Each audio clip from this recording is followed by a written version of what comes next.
Hello you awesome people out there in the ether of YouTube. Welcome to my channel, Tiger Rose Rides. I'm having to do a voiceover for this video because I've managed to break my microphone and it's too windy for the media mod with wireless microphones. So anyway, what have I been up to? I think the only thing worth mentioning is my grandson's nativity.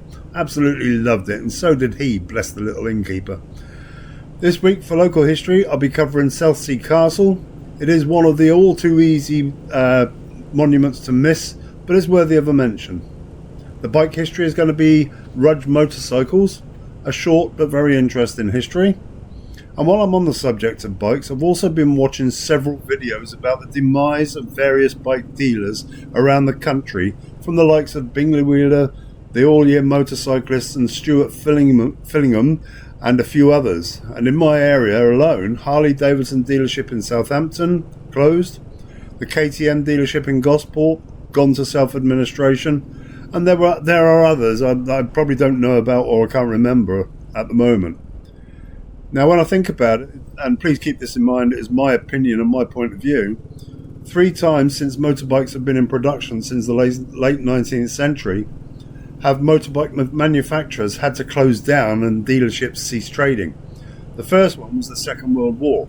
Although the First World War did a fair bit of damage to the industry, many of the pre-war manufacturers managed to recover after the war, but the Second World War seemed to have much greater impact on the industry, caused the firms to close down during the war and never recover afterwards.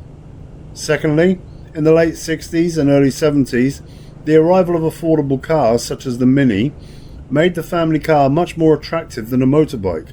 So, as I've mentioned in my histories, many firms of that time were forced to cease manufacturing bikes and close down. The third, and I think the one that's going to cause a great deal of damage, not only to the bike industry but to the manufacturing industry as a whole, and that is the current atmosphere of rising prices. Therefore, higher manufacturing prices, higher transportation prices, higher trading prices, and higher business rates. And lastly, lower wages in comparison, because nobody's getting wage rises at the moment. That means that people can't afford new bikes, especially the higher priced BMWs, Harleys, Triumphs, etc. So I think the majority of these kind of firms will suffer.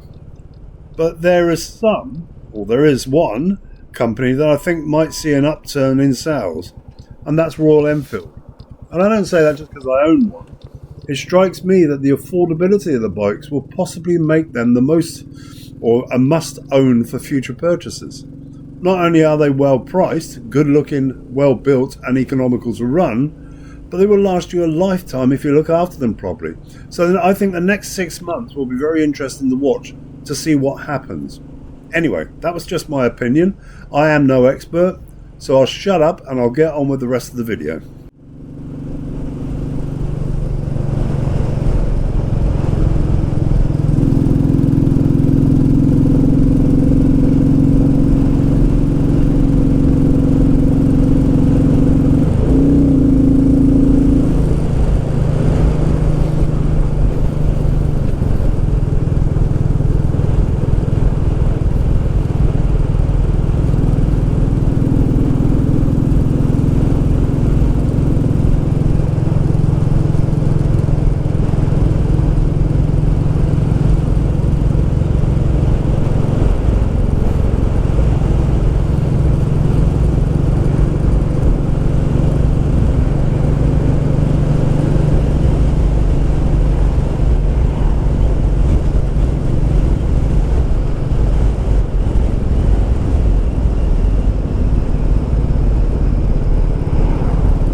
As I said earlier, this week's local history is about Southsea Castle.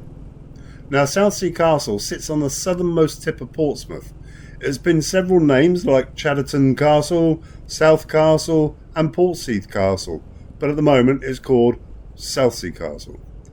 It is an artillery fort from when tensions between England, France and the Holy Roman Empire in the final years of the reign of King Henry VIII were very fraught and made Southsea Castle a necessity and was built as a result of those international tensions. An actual invasion of England seemed unlikely, but could not be ruled out entirely. Modest defences based around simple blockhouses and towers existed in the south, west, and along the Sussex coast, but these were thought to be limited in effect with growing tensions. In 1533, Henry broke with Pope Paul III and the Holy Roman Emperor. This resulted in France and the Empire declaring an alliance against Henry in 1538, and the Pope encouraging the two countries to attack England. An invasion of England now appeared certain. In response, work began in early 1544. It is uncertain who designed the castle, although it was once described as being of His Majesty's own device, which typically indicated that the king had taken a personal role. The design abandoned the earlier use of semicircular bastions, which could not be fully covered by flanking fire from the supporting walls, and instead used an angular design already in use in continental Europe. The work was carried out quickly due to the risk of the French attack, and by the July, 2 brass sacker guns were mounted on the site, with chalk, stone and timber being brought across from the Isle of Wight. The castle was completed by October and formed a fortification with a square keep, rectangular gun platforms and east and west, and angled bastions into the front and rear, with a team of 8 soldiers, 12 gunners and a porter. The castle was well armed with 7 brass artillery pieces, a culverin, a demi-culverin, cannon and 8 iron guns. The French invasion emerged in 1545, arriving off the Solent with 200 ships on the 19th of July. Landing troops on the Isle of Wight, Henry's fleet made a brief sortie, resulting in the Battle of the Solent, in which the English flagships and Mary Rose was lost. Henry was present in Portsmouth at the time, and the Cowdery engraving on the battle depicts him visiting Southsea Castle. The French moved further along the coast, and Henry gave orders for additional improvements to the fortification to be made that summer. In the early 1600s, England was at peace with France and Spain, and as a result the coastal defences received little attention. A survey found Southsea Castle to be very ill prepared for defence, with no guns mounted along the walls or any stocks of powder. In March 1626, a serious fire broke out that destroyed the interior of the keep and generated panic among the ships moored nearby. The damage was not repaired until 1635, when 210 loads of timber were sent from the New Forest for use in the work. Another serious fire then broke out in 1640, causing damage to the lodgings and storeroom. At the start of the English Civil War in 1642, Southsea Castle was held by the Royalists of a small garrison of 11 men and 14 guns. It was attacked on the 5th of September by 400 infantry and 2 troops of cavalry. The garrison had positioned their guns to point inland, so the attackers stormed the moat of the seaward side. They then demanded that the garrison surrender, but then something like a scene from Monty Python's Holy Grail, Challoner, who had been drinking heavily with Goring the night before, refused to discuss it and asked them to return later in the day. A fresh assault began, and the garrison surrendered without loss of life. The capture of the castle left Portsmouth's position untenable, and the town surrendered. A significant parliamentarian garrison was then installed into the castle and kept it from being retaken. After the Civil War, the castle was primarily used as a prison, and in the meantime and early days of the Restoration, concerns about the potential Dutch attack grew. So in 1665, King Charles II commissioned his Dutch-born master engineer, Sir Bernard de Gaume, to carry out a major scheme to improve the defences of Portsmouth, including Southsea Castle. Funding and poor organisation meant that the work did not begin until the 1680s. A large stone plaque above the gatehouse entrance bearing Charles's coat of arms is dated 1683. Moving forward to August 1759, the east side of the castle was badly damaged in an explosion caused after cooking sparks fell into gunpowder stored in the castle by the 72nd Regiment of Foot. 17 men, women and children were killed. Probably as a consequence of the event, a new powder store called the Fire Barn was built outside the north side of the castle. With the outbreak of the Revolutionary and Napoleonic Wars at the end of the 18th century, Southsea Castle's importance increased once again. In 1797, a French invasion appeared imminent, and the castle was urgently readied for action. Only 8 32-pounder and 5 6-pounder guns were available, and these were in poor condition.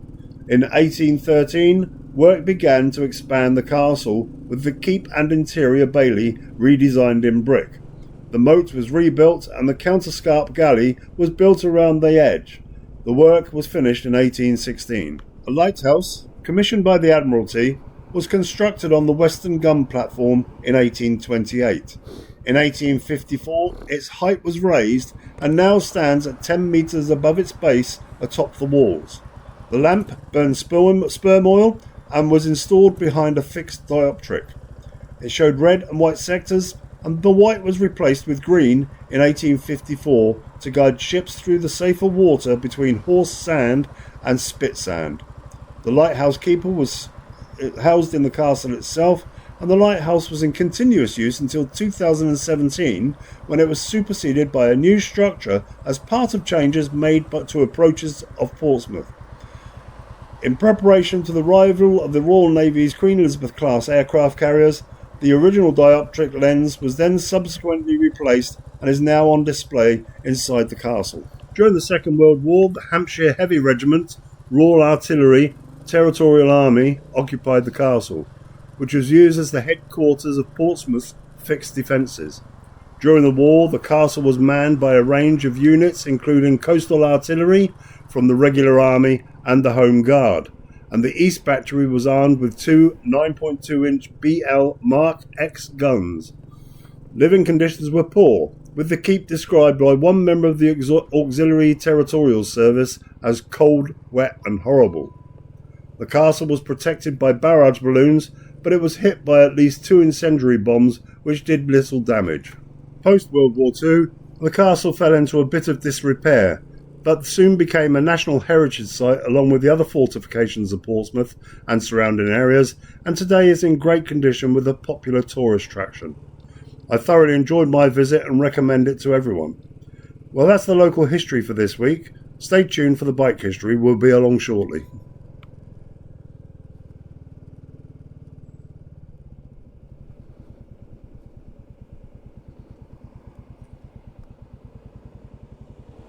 This week's motorcycle history is Rudge.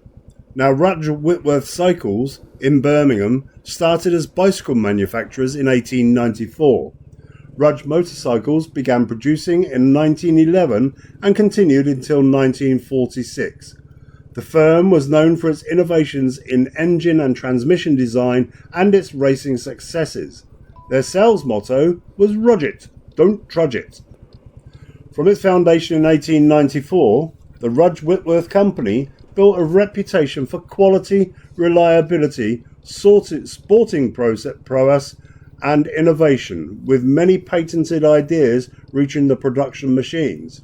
The famous Multi, introduced in 1912, and the belt-driven 499cc multi-gear were released, using variable groove depth pulleys to provide 21 forward gear ratios with a top gear as high as 2.75 to 1, and in 1913 a 750cc multi-gear was released, and in 1914 Cyril Pullin won the Isle of Man TT on one. Between 1912 and 1913, the company entered the booming cycle car market. Their car used the Rudge multi-speed transmission with belt drive throughout, offering ratios ranging from 14 to 1 to 3.5 to 1. The ratios were selected by a lever working in a gate which divided the gear range into 10 different ratios. The engine was an air-cooled 750cc cylinder engine with a bore of 85mm and a stroke of 132mm, fitted with a Senspray carburetor, and the price in 1912 was 135 guineas.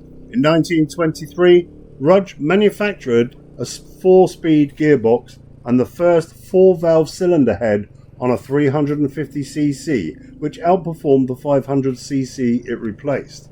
And in 1925, coupled brakes using a linking cable came and remained a feature until production ceased. They were also noted for their massive 8-inch diameter brakes, which appeared for the first time in 1928.